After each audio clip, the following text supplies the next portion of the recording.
친엄마가 날 간 공여자로 찾아냈을 때 난 알았어요. 이건 사랑이 아니라 거래라는 걸. 하지만 진짜 엄마는 따로 있었죠. 날 키워준 그분이. 오늘 달콤 예고실에서 화려한 날들 마지막 이야기 함께 봐주세요. 구독과 좋아요 부탁드립니다. 일부 회장님이 쓰러지신 날. 저는 그날 아침을 평생 잊지 못할 거예요. AP그룹 본사 앞 구급차 사이렌 소리가 귓가를 때렸어요. 박진석 회장님이 심근경색으로 쓰러지셨다는 소식이었죠. 저는 그 순간 고성의 이사장님의 표정을 봤어요. 놀람도 슬픔도 아닌 그 무표정한 얼굴을요. 성재 오빠가 구급차를 따라 뛰어가는 모습이 보였어요. 저도 따라 뛰었지만 고성의 이사장님은 그 자리에 서 계셨어요. 마치 이 모든 걸 예상했던 것처럼요. 병원 중환자실 앞에서 의사 선생님을 만났어요. 급성 심근경색이라는 진단이 떨어졌죠. 다행히 골든타임 안에 도착해 생명은 건졌지만 일주일이 고비라고 했어요. 성재 오빠가 무너지듯 의자에 앉았어요. 저는 그 옆에 서서 오빠의 떨리는 어깨를 지켜봤죠. 그때 복도 끝에서 전화하는 고성의 이사장님의 목소리가 들렸어요. 저는 온몸이 얼어붙었어요. 저 목소리는 누군가의 죽음을 기다리는 사람의 목소리였어요. 성재 오빠도 들었을 거예요. 오빠의 얼굴이 굳어지는 게 보였으니까요. 오빤 천천히 고성의 이사장님께 다가가 물었어요. 방금 무슨 통화였냐고요? 이사장님은 회사 비상대책 얘기를 했다고 답하셨죠. 아버지가 저렇게 누워 계신데 회사 일부터 챙기냐는 오빠의 목소리엔 분노가 섞여 있었어요. 저는 그 순간 알았어요. 이건 우연이 아니라는 걸요. 회장님 병실에 들어갔을 때 온갖 기계에 연결된 회장님의 모습이 보였어요. 산소 마스크 너머로 힘겹게 숨 쉬시는 모습이요. 저는 문득 궁금했어요. 저분은 지금 무슨 생각을 하실까요? 자신을 이렇게 만든 사람이 누군지 아실까요? 성재 오빠가 아버지 손을 잡고 있었어요. 오빠의 눈가가 붉어지는 게 보였죠. 저는 뒤에 서서 그 모습을 지켜봤어요. 가족이란 게 이런 거구나 싶었어요. 피를 나눴다는 이유만으로도 이렇게 아파할 수 있는 게요. 그런데 저한텐 그런 가족이 없었어요. 아니, 있긴 했죠. 우진 오빠요. 하지만 우진 오빤 지금 미국에서 간 이식을 기다리며 죽어가고 있고 저는 그 오빠를 위해 제 간을 내놓으라는 압박을 받고 있었어요. 밤이 되자 병원은 더 적막해졌어요. 중환자실 불빛만 환하게 켜져 있었죠. 저는 복도 끝 의자에 앉아 창밖을 봤어요. 저 멀리 도시의 불빛들이 반짝이고 있었어요. 사람들은 각자의 삶을 살고 있겠죠. 누군가는 행복하게 웃고 누군가는 저처럼 아파하면서요. 성재 오빠가 옆에 앉았어요. 한참을 말없이 앉아 있다가 오빠가 입을 열었어요. 아버지 약을 누가 관리했는지 조사해 보겠다고요. 저는 고개를 끄덕였어요. 이미 답을 알고 있었지만요. 고성의 이사장님이었죠. 회장님의 혈압약을 바꿔치기 했을 거예요. 아니면 다른 약을 몰래 섞었거나요. 증거를 찾아야 했어요. 하지만 그분은 너무 철저한 분이에요. 흔적을 남기지 않으시죠. 다음 날 아침 영나가 병원에 왔어요. 영나의 얼굴은 창백했어요. 밤새 울었는지 눈이 퉁퉁 부어 있었죠. 저는 영나를 보면서 또 한 번 생각했어요. 이 집안의 피해자는 저만이 아니라는 걸요. 영나도 고성의 이사장님의 통제 아래서 평생을 살아왔어요. 순종적이고 착한 딸로요. 그런데 이제 영나도 알게 될 거예요. 어머니가 어떤 분인지요. 2부 위조된 유언장. 회장님이 쓰러지신 지 사흘째 되던 날이었어요. 고성의 이사장님이 변호사를 대동하고 나타났어요. 손에는 서류 봉투가 들려 있었죠. 저는 그 봉투를 보는 순간 불길한 예감이 들었어요. 회의실에 모인 사람들 앞에서 이사장님은 봉투를 열었어요. 그 안엔 유언장이 들어 있었죠. 박진석 회장님 명의로 작성된 유언장이요. 내용은 간단했어요. 전 재산을 한우진에게 상속한다는 거였죠. 성재 오빠에게는 회사 경영권의 일부만 주고 나머지는 모두 우진 오빠 앞으로요. 성재 오빠의 얼굴이 하얗게 질렸어요. 저도 믿을 수가 없었죠. 회장님이 정말 이런 유언장을 쓰셨을까요? 친아들보다 재혼한 아내가 데려온 아들에게 더 많은 재산을 준다고요? 변호사는 차분하게 설명했어요. 이 유언장은 3개월 전에 작성됐고 회장님의 서명과 인감도 명확하다고요. 법적으로 문제없는 유언장이라고요. 하지만 저는 알았어요. 이건 가짜라는 걸요. 고성의 이사장님이 만든 거라는 걸요. 성재 오빠도 그렇게 생각했나 봐요. 오빠가 유언장을 집어들고 찬찬히 살펴봤어요. 그리고 한마디 했죠. 필적 감정을 받아보겠다고요. 고성의 이사장님의 표정이 미세하게 흔들렸어요. 아주 잠깐이었지만 저는 그걸 놓치지 않았어요. 역시 가짜였던 거예요. 이사장님은 침착하게 대응하셨어요. 필적 감정을 받든 뭘 하든 상관없다고요. 이건 회장님의 진심이라고요. 우진이가 병으로 고생하니까 더 많이 챙겨주고 싶으셨던 거라고요. 저는 그 말을 들으며 속으로 비웃었어요. 우진 오빠를 걱정하는 척하지만 사실은 오빠를 이용해서 재산을 챙기려는 거잖아요. 오빠가 죽으면 그 재산은 고스란히 이사장님께 돌아갈 테니까요. 회의실을 나오면서 성재 오빠가 제게 말했어요. 반드시 진실을 밝혀내겠다고요. 저도 오빠를 도울 거예요. 더 이상 고성의 이사장님의 계략에 당하고만 있을 순 없으니까요. 그날 저녁 저는 엄마께 전화를 드렸어요. 정순이 엄마요. 제 진짜 엄마요. 엄마 목소리를 듣는 순간 눈물이 났어요. 저도 모르게 흐느끼고 있었죠. 엄마는 놀라서 물으셨어요. 무슨 일이냐고 어디 아프냐고요. 저는 아무 말도 못했어요. 그냥 울기만 했죠. 엄마는 그런 저를 달래주셨어요. 괜찮다고 다 잘 될 거라고요. 전화를 끊고 나서도 한참을 울었어요. 저는 왜 이렇게 힘들까요? 왜 제 인생엔 이런 일만 생기는 걸까요? 친엄마라는 사람은 저를 간 공여자로만 보고 오빠는 죽어가고 회장님은 누군가에 의해 쓰러지고 재산 다툼까지 벌어지고요. 저는 그저 평범하게 살고 싶었어요. 좋아하는 사람 만나서 사랑하고 인테리어 일하면서 보람 느끼고 주말엔 엄마랑 밥 먹고요. 그게 다였는데요. 며칠 후 성재 오빠한테서 연락이 왔어요. 필적 감정 결과가 나왔다고요. 저는 가슴이 두근거렸어요. 결과는 예상대로였어요. 위조였던 거예요. 유언장의 서명은 박진석 회장님 것이 아니었어요. 누군가 회장님 필체를 흉내낸 거였죠. 오빠는 바로 고성의 이사장님을 고소했어요. 사문서 위조 혐의로요. 경찰이 움직이기 시작했죠. 저는 그제야 숨을 쉴 수 있었어요. 드디어 고성의 이사장님의 가면이 벗겨지는 거구나 싶었어요. 하지만 이사장님은 끝까지 부인하셨어요. 자신은 변호사에게 받은 유언장을 그대로 전달했을 뿐이라고요. 누가 위조했는지 모른다고요. 거짓말이었죠. 저는 알아요. 이사장님이 직접 만드셨거나 아니면 누군가에게 시켰거나 둘 중 하나일 거예요. 그런데 증거가 없었어요. 이사장님은 너무 치밀한 분이에요. 자신의 손에 피를 묻히지 않는 방법을 잘 아시죠?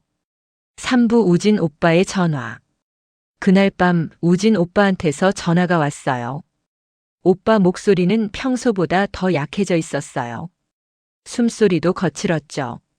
저는 전화를 받자마자 가슴이 철렁했어요. 오빠는 모든 걸 알게 됐다고 했어요. 고성의 이사장님이 한 일들을요. 저를 버린 것도, DNA 검사 조작한 것도, 간 이식 동의서를 강요한 것도, 그리고 이번 유언장 위조 사건까지요. 오빠는 울고 있었어요. 30 넘은 남자가 아이처럼 울고 있었죠. 자기 때문에 내가 이런 고생을 한다고 미안하다고 차라리 자기가 죽는 게 낫겠다고요. 저는 오빠를 말렸어요. 그런 말 하지 말라고, 오빠 잘못이 아니라고요. 하지만 오빠는 계속 울었어요. 오빠는 결심했다고 했어요. 깐 이식 안 받겠다고요. 이런 식으로는 못 산다고요. 동생 희생시켜가며 살고 싶지 않다고요. 저는 당황했어요. 오빠가 이식 안 받으면 죽어요. 의사 선생님들이 그랬어요. 이식이 유일한 방법이라고요. 저는 오빠를 설득했어요. 제발 살아달라고, 이식 받아달라고요. 오빠 잘못이 아니라고, 저도 오빠 살리고 싶다고요. 하지만 오빠는 단호했어요. 이미 결심한 거였죠. 고성의 이사장님한테도 말했대요. 이식 안 받겠다고요. 전화를 끊고 나서 저는 한참을 멍하니 앉아 있었어요. 오빠가 죽는다고요? 제 쌍둥이 오빠가요? 저는 오빠를 거의 모르고 살았어요. 같이 태어났지만 생후 몇 개월 만에 헤어졌으니까요. 고성의 이사장님이 저만 버리고 오빠만 데려가셨으니까요. 그래도 오빠는 제 혈육이에요. 같은 날 태어난 같은 피가 흐르는 사람이요. 그 오빠가 저 때문에 죽겠다고 하는데 저는 어떻게 해야 할까요? 며칠 후 고성의 이사장님이 저를 찾아왔어요. 이사장님의 얼굴은 처음 보는 모습이었어요. 화장기 없는 맨 얼굴에 머리도 단정하지 않았죠. 언제나 완벽한 모습을 유지하시던 분이 이렇게 무너진 모습으로 오셨어요. 이사장님은 제 앞에 섰어요. 그리고 천천히 무릎을 꿇으셨어요. 저는 믿을 수가 없었어요. 고성의 이사장님이 제 앞에 무릎을 꿇다니요. 이사장님은 울고 계셨어요. 진짜 눈물이었어요. 연기가 아니라요. 이사장님은 말씀하셨어요. 제발 우진이를 살려달라고요. 자기가 뭘 잘못했든 상관없으니 우진이만 살려달라고요. 저는 그 모습을 보면서 복잡한 감정이 들었어요. 이 사람도 엄마구나 싶었어요. 아들을 사랑하는 엄마요. 비록 잘못된 방법으로 사랑을 표현했지만요. 하지만 동시에 화도 났어요. 왜 저한텐 이런 사랑을 안 주셨냐고요. 저도 이사장님 딸인데 왜 저는 버리셨냐고요. 저는 이사장님께 물었어요. 왜 저만 버리셨냐고요. 우진 오빠는 데려가시고 왜 저만 병원에 두고 가셨냐고요. 이사장님은 대답하지 못하셨어요. 그냥 울기만 하셨죠. 저는 그날 알았어요. 이 사람한테서 진심 어린 사과는 절대 듣지 못할 거라는 걸요. 이 사람은 자기 잘못을 인정할 수 있는 사람이 아니에요. 사부 엄마가 쓰러지신 날. 그로부터 일주일 후였어요. 엄마 식당에서 연락이 왔어요. 엄마가 쓰러지셨다고요. 저는 미친 듯이 달려갔어요. 식당 안에서 엄마가 바닥에 쓰러져 계셨어요. 의식은 있었지만 얼굴이 너무 창백하셨어요. 구급차로 병원에 갔어요. 응급실에서 여러 검사를 받으셨죠. 저는 밖에서 기다리면서 손톱을 물어뜯었어요. 1시간쯤 지났을까요? 의사 선생님이 나오셨어요. 선생님 표정이 심각했어요. 췌장암이라고 했어요. 그것도 말기라고요. 이미 다른 장기로 전이됐대요. 저는 그 자리에 주저앉았어요. 엄마가 암이라고요? 말기라고요? 선생님은 계속 설명하셨어요. 항암 치료를 해볼 수는 있지만 완치는 어렵다고요. 남은 시간이 길지 않다고요. 저는 아무 말도 못했어요. 머릿속이 하얘졌어요. 엄마는 병실로 옮겨지셨어요. 침대에 누워 계신 엄마를 보는데 눈물이 났어요. 엄마는 제 손을 잡으셨어요. 그리고 말씀하셨어요. 괜찮다고. 엄마는 괜찮다고요. 거짓말이었어요. 괜찮을 리가 없었죠. 엄마 손은 얼음장처럼 차가웠고 얼굴엔 고통이 서려 있었어요. 엄마는 저한테 부탁하셨어요. 우진이 수술해주라고요. 오빠 살려주라고요. 엄마 없어도 은호는 잘 살 거라고, 강한 아이니까요. 저는 고개를 저었어요. 엄마가 없으면 저도 못 산다고, 엄마가 있어야 한다고요. 하지만 엄마는 웃으셨어요. 그 창백한 얼굴로 억지로 웃으시는 거예요. 그날 밤 저는 병실 밖 복도에 앉아 있었어요. 동생 강호도 왔고 지역 선배도 왔어요. 선배는 제 옆에 앉아서 아무 말 없이 함께 있어줬어요. 저는 선배 어깨에 기대서 울었어요. 소리내서 울었죠. 왜 제 인생은 이렇게 힘들까요? 왜 제가 사랑하는 사람들은 다 아프고 죽어가는 걸까요? 며칠 후 고성의 이사장님이 병문안을 오셨어요. 저는 이사장님을 병실에 들이고 싶지 않았어요. 하지만 엄마가 괜찮다고 하셔서 어쩔 수 없이 들여보냈죠. 이사장님은 엄마 앞에 서셨어요. 그리고 말씀하셨어요. 이제라도 은호 곁에 있겠다고, 자기가 엄마 역할을 하겠다고요. 그 순간 엄마가 벌떡 일어나셨어요. 아픈 몸으로요. 엄마는 고성의 이사장님을 똑바로 보시며 말씀하셨어요. 당신한테 내 딸 절대 안 맡긴다고, 죽어도 안 된다고요. 엄마 목소리엔 평생 모아둔 분노가 담겨 있었어요. 이사장님을 향한, 은호를 버린 그 사람을 향한 분노요. 이사장님은 아무 말도 못하고 나가셨어요. 저는 엄마를 다시 눕히며 눈물을 흘렸어요. 엄마는 제 손을 꼭 잡으셨어요. 그리고 말씀하셨어요. 은호는 내 딸이라고, 누가 뭐래도 내 딸이라고요. 저는 그때 결심했어요. 엄마를 위해서라도 우진 오빠 수술을 해주겠다고요. 엄마가 걱정하지 않게요. 오부 회장님의 유언. 박진석 회장님이 깨어나셨어요. 일주일 넘게 혼수 상태였던 회장님이 기적적으로 의식을 되찾으신 거예요. 병원은 난리가 났죠. 성재 오빠가 달려갔고 저도 따라갔어요. 회장님은 약하게 숨을 쉬고 계셨지만 눈은 또렷했어요. 회장님은 성재 오빠를 부르셨어요. 그리고 변호사를 불러오라고 하셨죠. 다음 날 회장님 병실에 변호사가 왔어요. 회장님은 진짜 유언장을 꺼내셨어요. 자기가 직접 보관하고 있던 유언장이요. 고성의 이사장님도 그 자리에 계셨어요. 이사장님 얼굴이 하얗게 질렸죠. 회장님은 유언장을 낭독하셨어요. 전 재산은 성재에게, 회사 경영권도 성재에게, 고성희에게는 한 푼도 주지 않는다는 내용이었어요. 이사장님이 벌떡 일어나셨어요. 그럴 수 없다고, 자기도 권리가 있다고 소리치셨죠. 하지만 회장님은 차갑게 말씀하셨어요.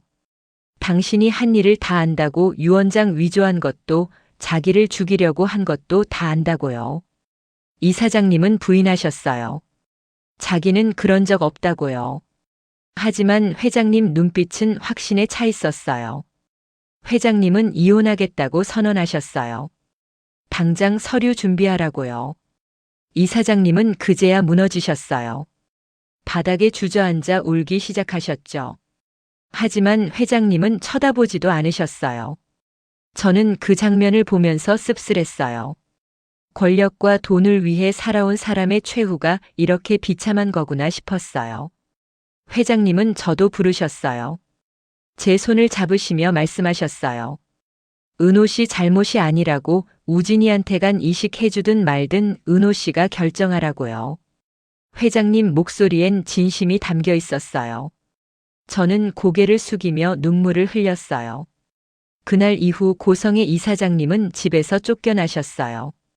회장님이 강제로 내보내신 거예요.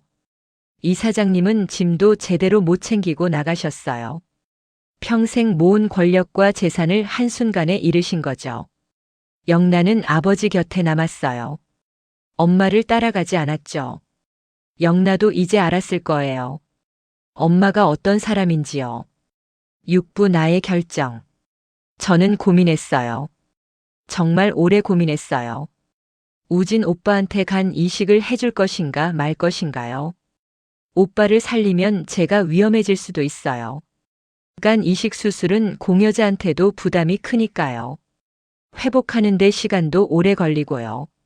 하지만 오빠를 살리지 않으면 평생 죄책감에 시달릴 거예요. 살릴 수 있었는데 안 살린 거니까요. 저는 엄마와 이야기했어요. 엄마는 제 결정을 존중하겠다고 하셨어요. 뭘 선택하든 엄마는 내 편이라고요. 지역 선배와도 이야기했어요.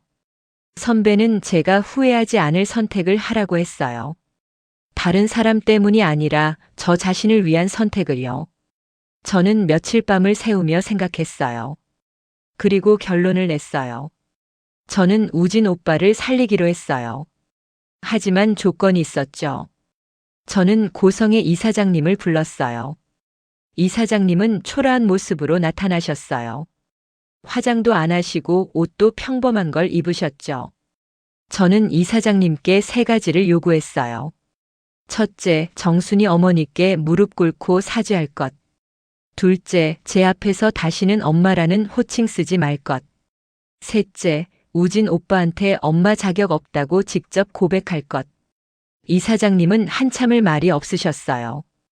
자존심과 아들 생명 사이에서 갈등하고 계신 게 보였죠. 이틀이 지났어요. 이사장님한테서 연락이 왔어요. 3가지 조건 모두 받아들이겠다고요. 저는 담담하게 답했어요. 그럼 내일 병원으로 오시라고요. 다음 날 엄마 병실에서 고성의 이사장님이 무릎을 꿇으셨어요. 이사장님은 엄마 앞에서 머리를 조아리셨어요. 그리고 말씀하셨어요. 잘못했다고 은호를 버린 게 잘못이었다고요. 엄마는 이사장님을 내려다보셨어요. 그리고 한마디 하셨어요. 용서는 내가 할 게 아니라 은호가 할 거라고요. 저는 이사장님께 말했어요. 용서는 안 한다고요. 하지만 오빠는 살릴 거라고요. 이사장님은 고개를 들지 못하셨어요. 그저 바닥에 무릎 꿇은 채로 울고 계셨죠. 그 모습을 보면서 저는 이상한 감정이 들었어요. 승리감도 아니고 복수의 쾌감도 아니었어요. 그냥 허무했어요.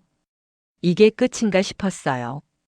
평생 절 괴롭혔던 사람이 이렇게 무너지는 게요. 7부 수술 그리고 이별. 간 이식 수술 날이 다가왔어요. 저는 수술실에 들어가기 전 엄마를 만났어요. 엄마는 제 손을 꼭 잡으시며 울고 계셨어요. 엄마는 제게 말씀하셨어요. 은호가 자랑스럽다고 착한 아이라고 사랑한다고요. 저도 엄마한테 말했어요. 엄마가 제 진짜 엄마라고 고성의 이사장님이 아니라 엄마라고요.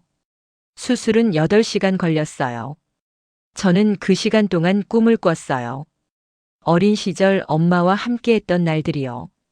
엄마가 손잡고 학교 데려다 주시던 날, 제가 아플 때 밤새 간호해 주시던 날, 제 생일마다 미역국 끓여 주시던 날들이요. 꿈속에서 저는 엄마한테 물었어요. 엄마는 왜 저를 낳지도 않았는데 이렇게 사랑해 주셨냐고요. 엄마는 웃으시며 답하셨어요. 낳았다고 다 엄마가 아니고 키웠다고 다 엄마가 아니라고요. 진짜 엄마는 사랑하는 사람이라고요. 수술은 성공했어요. 저도 우진 오빠도 무사했죠. 회복실에서 눈을 떴을 때 지역 선배가 옆에 앉아 계셨어요. 선배는 제 손을 잡고 있었죠. 저는 선배한테 물었어요. 오빠는 괜찮냐고요. 선배는 고개를 끄덕였어요. 오빠도 잘 회복하고 있다고요. 저는 안도의 한숨을 쉬었어요. 다행이에요. 오빠를 살렸어요. 하지만 기쁨도 잠시 엄마 상태가 나빠지셨어요. 암이 급속도로 진행됐대요. 항암 치료도 소용없었죠. 엄마는 점점 약해지셨어요. 음식도 못 드시고 말씀도 힘들어 하셨어요. 저는 매일 병실에서 엄마 곁을 지켰어요. 엄마 손을 잡고 옛날 이야기를 들려드렸죠. 어느 날 밤 엄마가 저를 부르셨어요. 엄마는 제 얼굴을 쓰다듬으시며 말씀하셨어요. 은호 때문에 행복했다고, 은호가 딸이어서 감사했다고요. 저는 울었어요. 엄마한테 죄송하다고 효도도 못했다고요. 하지만 엄마는 고개를 저으셨어요. 은호는 최고의 딸이라고 엄마가 자랑스러워한다고요. 그리고 엄마는 눈을 감으셨어요. 영원히요. 장례식장은 조용했어요. 엄마를 아는 사람들이 다 모였지만 다들 말없이 눈물만 흘렸죠. 저는 상주로 서서 조문객들을 맞았어요. 고개 숙여 인사하면서 계속 눈물이 났어요. 고성의 이사장님도 오셨어요. 이사장님은 엄마 영정 앞에 오래 서 계셨어요. 그리고 엄마한테 말씀하셨어요. 미안하다고, 당신이 진짜 엄마였다고요. 저는 그 말을 듣고도 아무 감정이 안 들었어요. 이제 이사장님한테 미움도 분노도 없었어요. 그냥 남이었어요. 우진 오빠도 왔어요.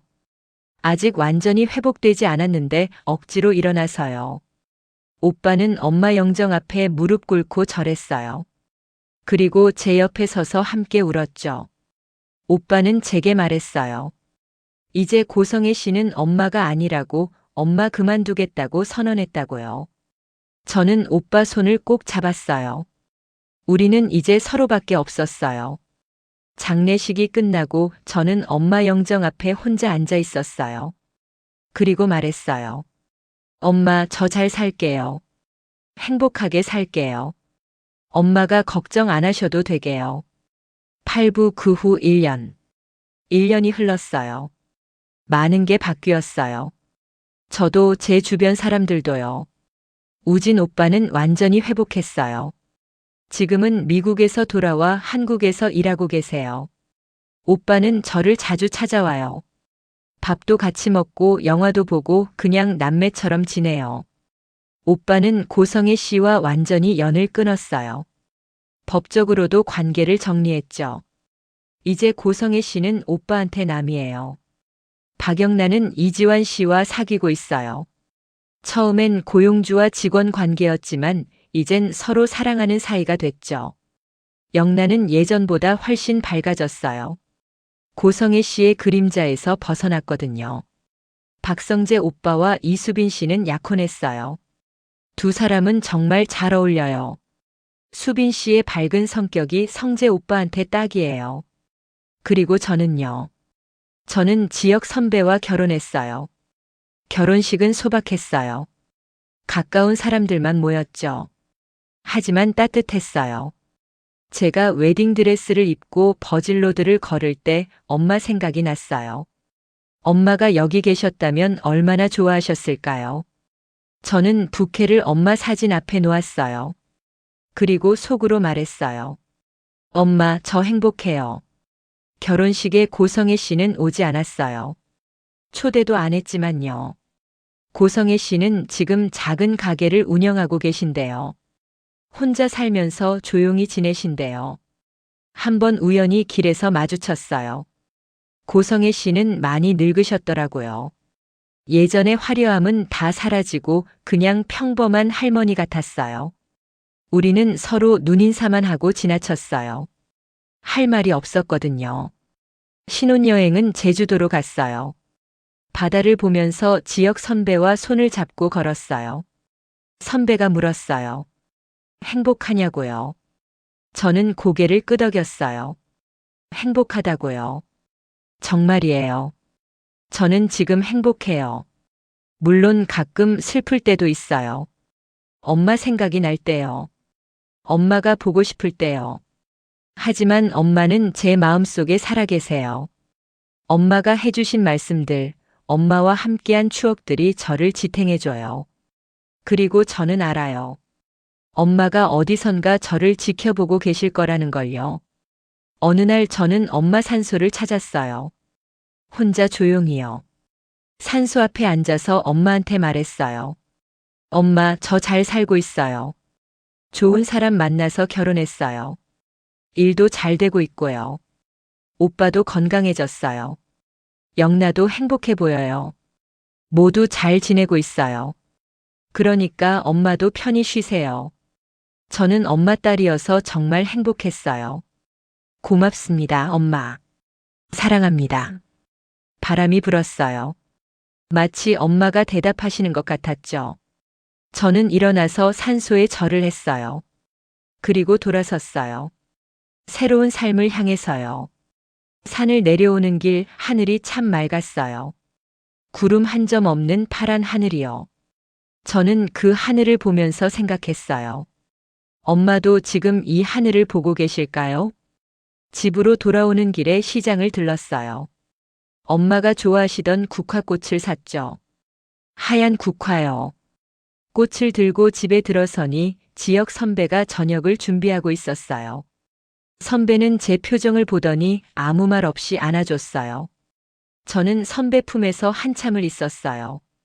이 사람이 있어서 제가 버틸 수 있었어요. 저녁을 먹으며 선배가 물었어요. 내일 뭐 하고 싶냐고요.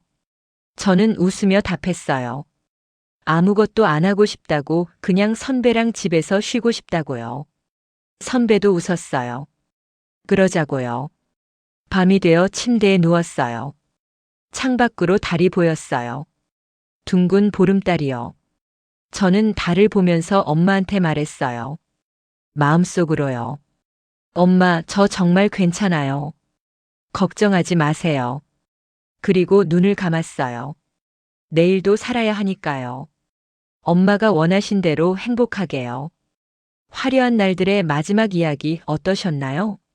진짜 가족은 피가 아니라 사랑으로 만들어진다는 걸 은호와 정순이 어머니가 보여줬죠. 고성이는 모든 걸 잃었지만 은호는 진짜 사랑을 얻었어요.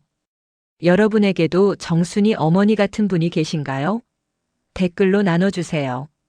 달콤 예고실과 함께 해주셔서 감사합니다.